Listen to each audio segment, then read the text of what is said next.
Yo, start na tayo ng ating ride for today. Day 11. Day 11 na tayo sa ating 100-day challenge.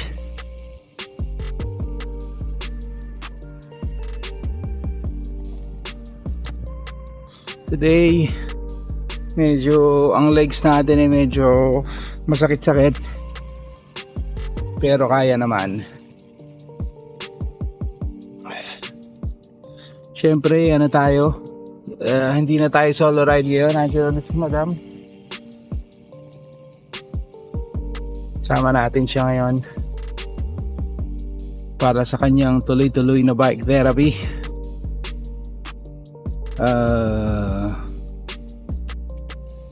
Itong 100-day challenge natin magko-coincide din sa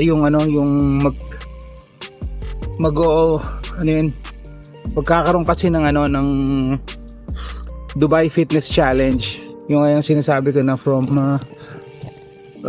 October 24 to November 24 yata, na 30-minute na physical activity.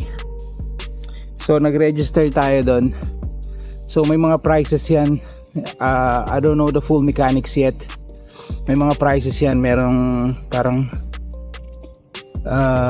Emirates ticket yata or something. Tapos weekly may pwedeng manalo ng custom road bike, parang mga ganyan.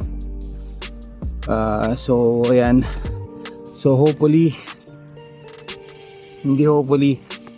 surely manifest natin yan na mapanalunin natin yung isa sa mga road bike. Yun, ito na si Madam.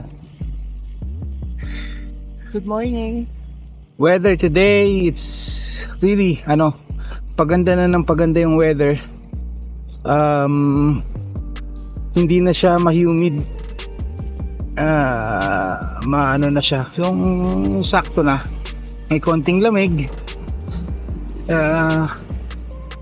Hindi pa todo yung lamig niya, kasi pag nagtodo rin yung lamig mahirap din mag-ride pag yung talagang kasagsagan na ng lamig. Pag nag 15, 14 na yung, kahit nga 17 na siguro medyo mahirap na, kasi mahapdi sa mukha pag yung masyadong malamig din. Yun.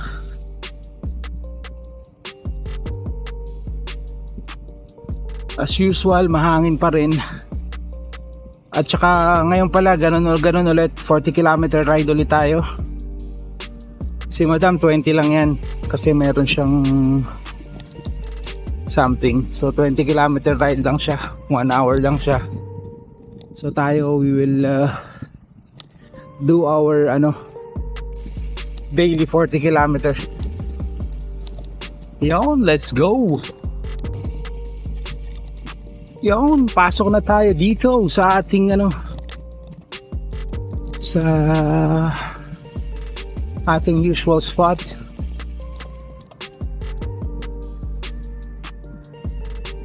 Parang in fairness yun, ganun lang yun, pero nakaka day 11 na tayo.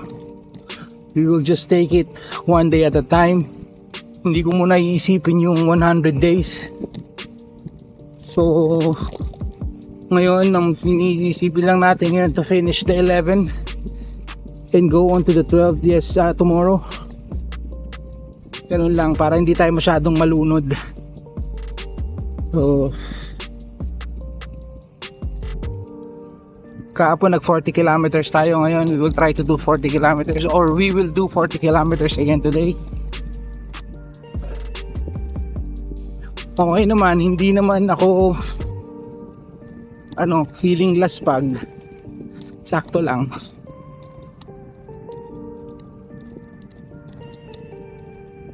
Kung if I think I'm overdoing it, we will adjust i-adjust ulit natin sa 30 kilometers. Pero as of now, 40, we can do 40. No problem.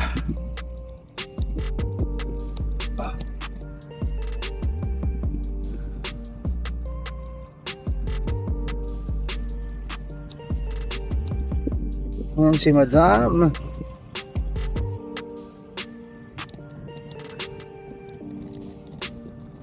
Si Madam laging need for speed eh.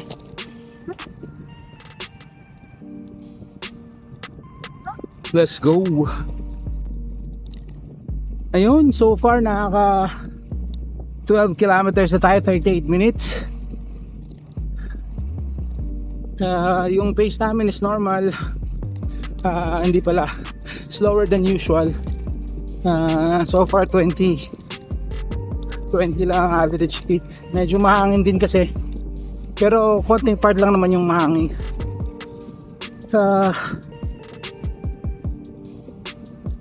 Ayan, so on that note, shoutout muna tayo. Shoutout tayo sa mga subscribers natin. Salamat po sa support nyo. And doon po sa mga bagong subscribers, welcome po. Sana po na-entertain kayo sa ating pinagagawa or may nakakapulutan man kayong aral. Yun, tsaka syempre yung mga ano natin, mga masugid na taga-subaybay. Alam nyo na kung sino kayo. Sila Mr. and Mrs. Tatoyan Adventure, si Ma'am Antonio tsaka si Ma'am Antonio, si Master Antonio tsaka si Ma'am Mary, Archie Candelaria, si Ford Cliff, si Happy Pedal, si Remski, si Romski, si Moy, and all alone. At sa inyong lahat, thank you. So may share lang ako na story, no? Last Sunday, nag-coffee ulit kami, nag-ride kami sa Odarayat, diba? So after namin mag-ride, so siyempre tambay-tambay muna kami dun sa Colnago Coffee Shop. So tinignan natin yung bagong bike ng Colnago, yung matatawag na pangmasa ba, yung Colnago na V4.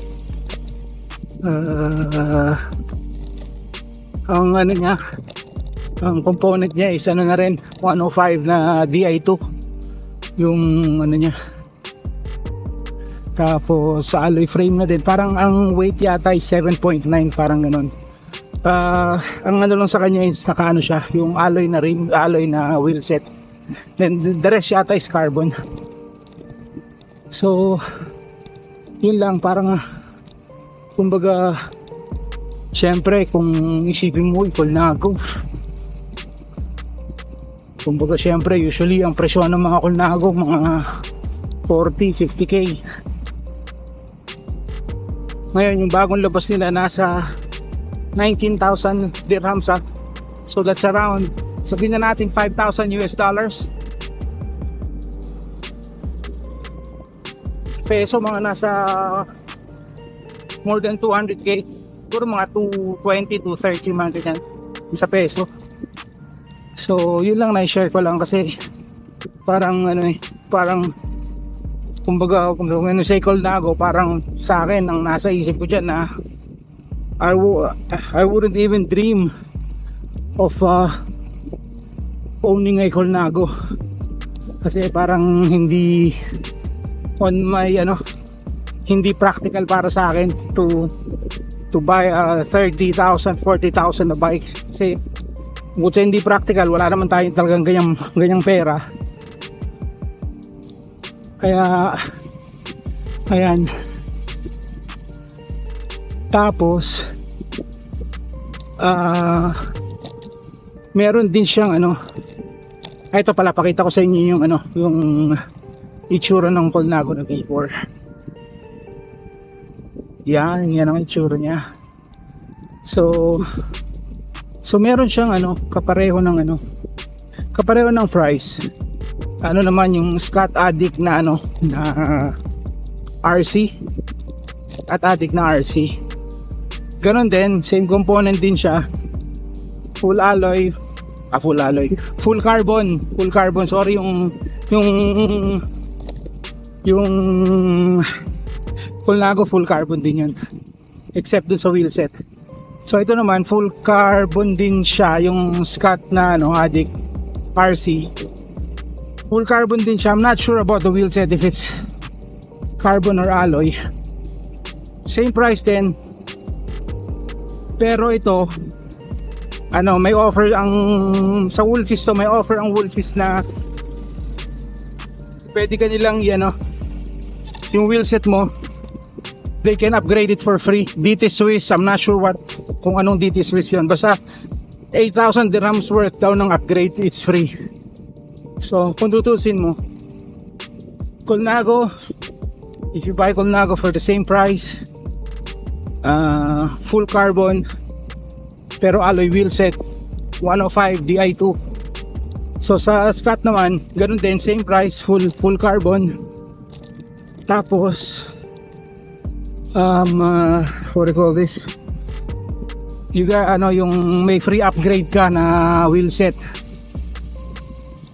So yun nga, kung if pinag-iisipan ko yan because ano tayo nagma-manifest tayo, so we need to manifest it that it's within the reach, within our reach naman. Pero syempre we need to think 1,000 times before we decide on a big purchase like that.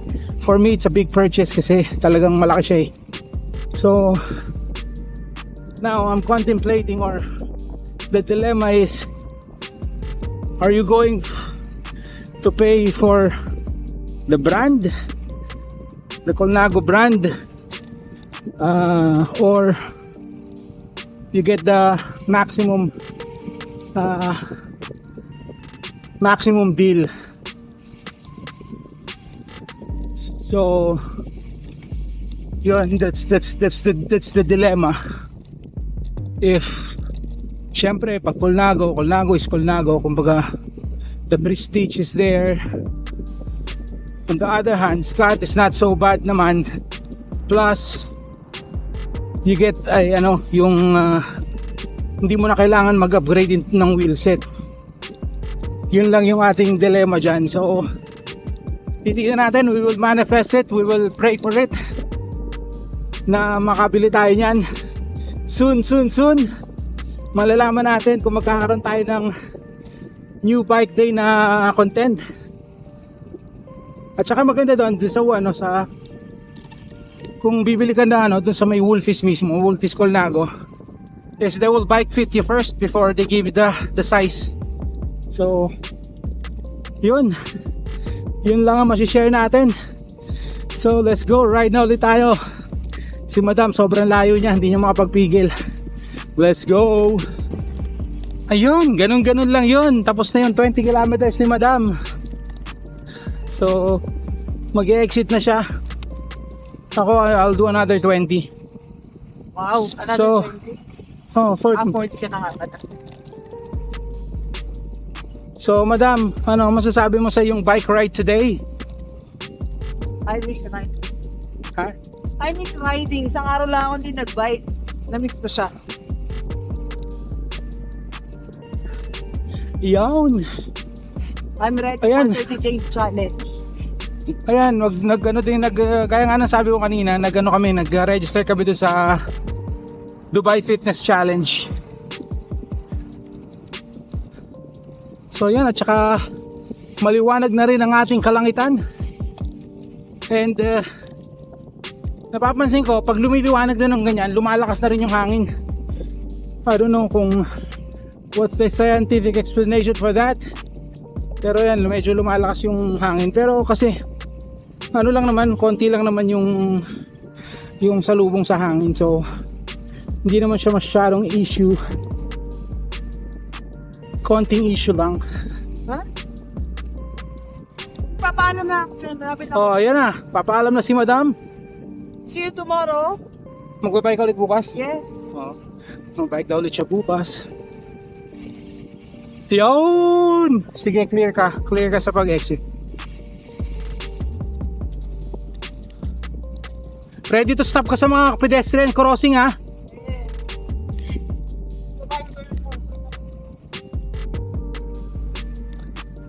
Ayan, exit na si Madam dito. Yeah, clear. Bye! Yun, tapos na yung ride ni Madam. Ako, another 20. Minsan, yung nga sinabi ko na meron kaming accident scare day before yesterday. Kasi feeling ko yan, pagkasama niya ako, she's relying so much on me. Nakatingin siya lagi sa akin.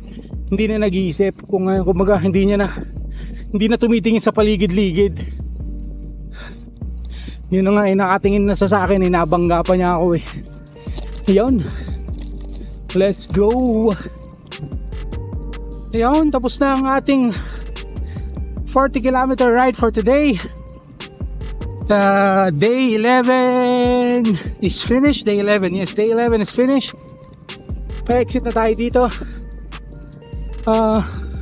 Today is harder than yesterday. Mas nahirapan ako ngayon kaysa yung kahapon. Ay, ganyan naman talaga. It's going to be harder before it gets easier. May talagang hirap muna bago sarap. Once na mag-adjust na yung yung sistema natin sa 40-kilometer ride, then magiging easy na yan. Then that's the time we have to move up again 50. So right now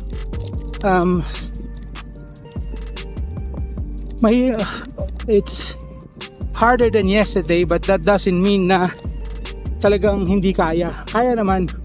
Kumbaga mas nadalian lang ako kahapon.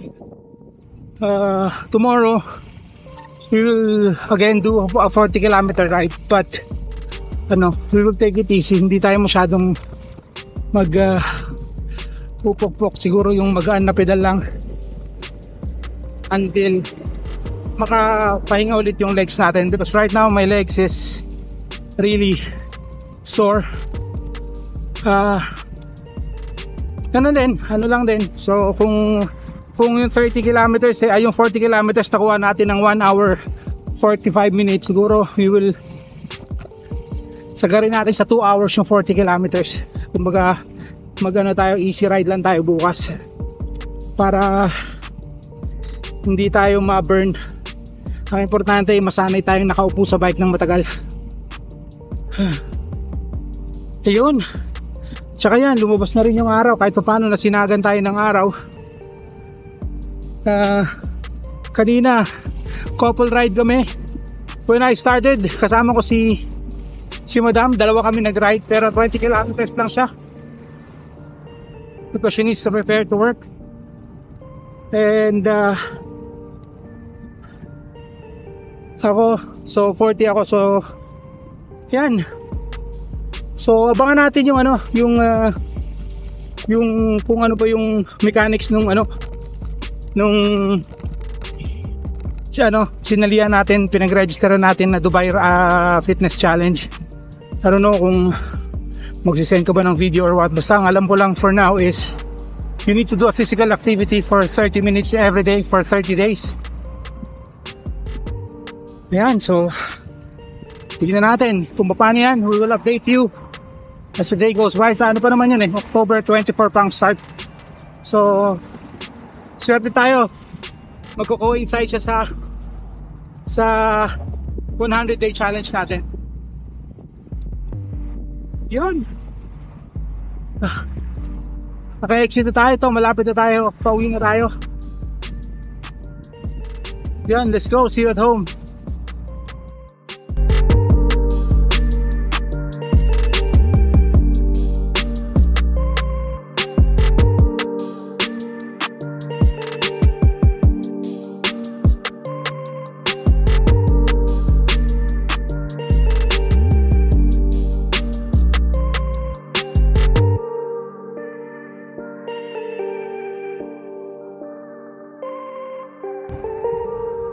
Ito na, home sweet home na tayo. So thank you Lord for the safe ride. And thank you din sa mga subscribers natin na nakaabot dito sa part ng video na to. So don't, sa mga nakakanood at hindi pa po nakaka-subscribe, subscribe na lang po. Malaking tulong po sa atin yan. Yun, tapos na ang ating day 11 and 40-kilometer ride for today. So hanggang dyan na lang ang ating video for today. Again, see you tomorrow sa ating day 12. Yan. Again, thank you Lord for the safe ride. So if you find this entertaining, interesting, and helpful, please like, share, and subscribe. Let's go. See ya.